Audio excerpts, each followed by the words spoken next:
Hey y'all, Sidison here. Xbox is dying.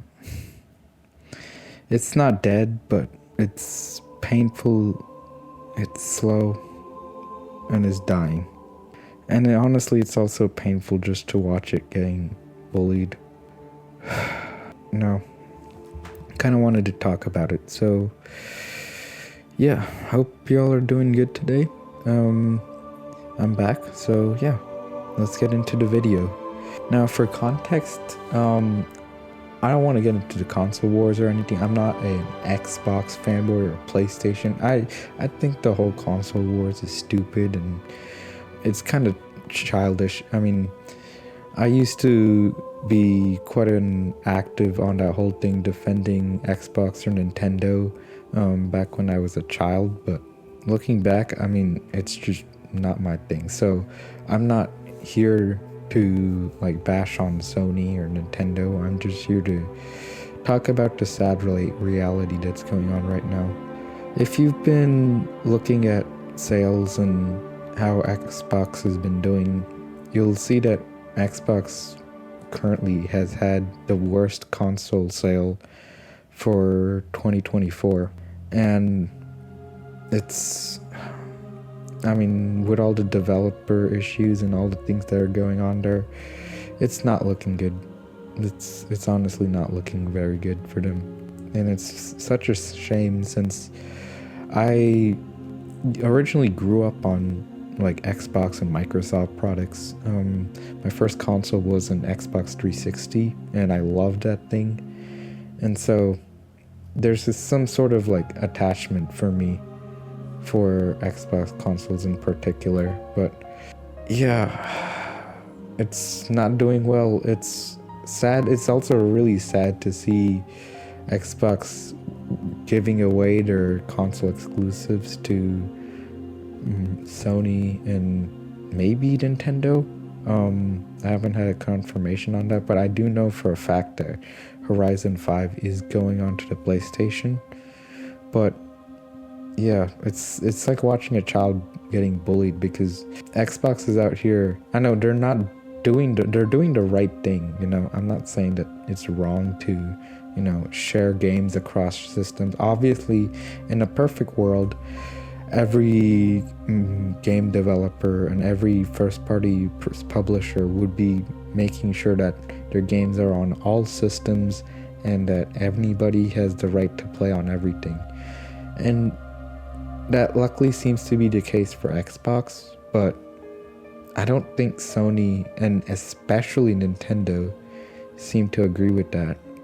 I don't think we're gonna get to see God of War or Ghost of Tsushima or Gran Turismo 7 on an Xbox console, and we're sure as hell not gonna see any Mario or Zelda or Kirby games coming on any console that isn't a Nintendo console. So in a way, Xbox is, they're trying to like push, I can see them trying to push this kind of thing to try to get their exclusives on other consoles and stuff like that, but I don't think they're gonna budge, and I kind of hate to break it to that. And I feel like it's just gonna have a Sega fate that happened with the Dreamcast, where Sega just kind of, even though the Dreamcast was a really good system, it got outsold and Sega just became a software publisher.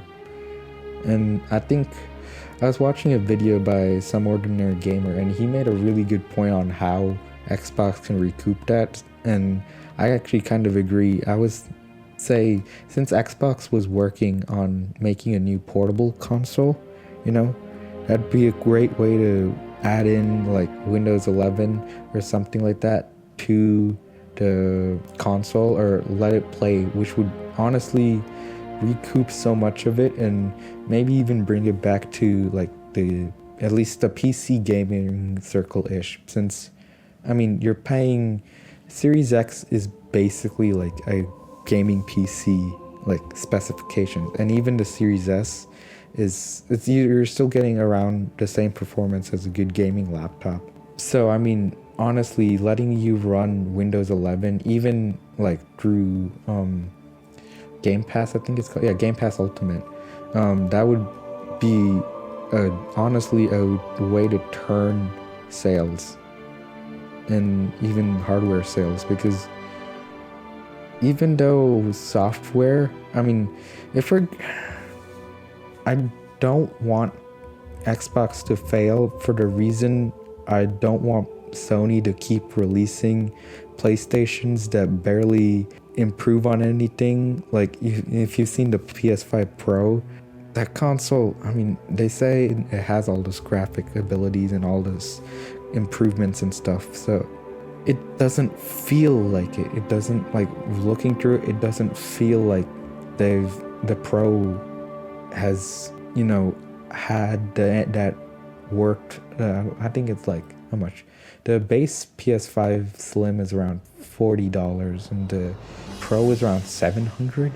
I don't feel that extra money that comes in.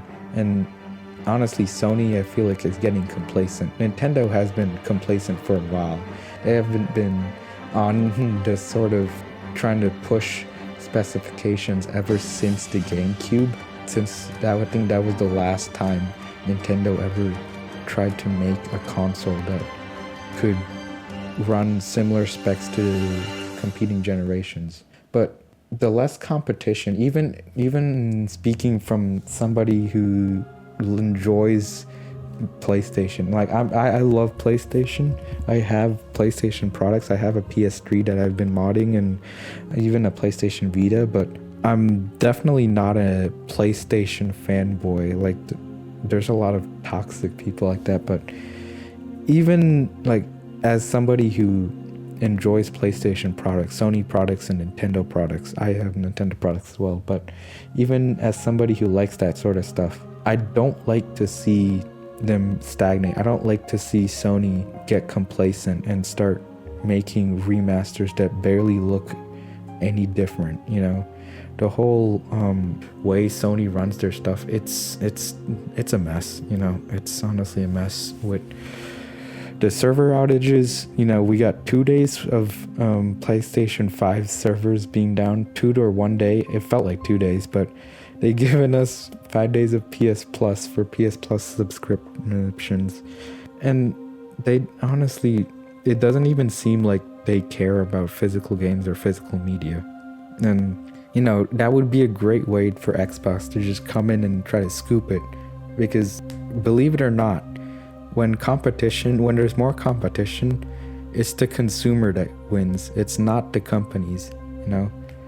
A lot of people will feel like competition is bad if you're like particularly favoring like Xbox or PlayStation, but we want good consoles, okay? If you want a good PlayStation, if you want the PS6 to be a really good console, if you want Sony to keep improving, then you wouldn't want to like have Xbox stagnate. You wouldn't want to have Sony be the only one left on the market. You wouldn't want Nintendo to be left on the market. And that's kind of the dilemma right now.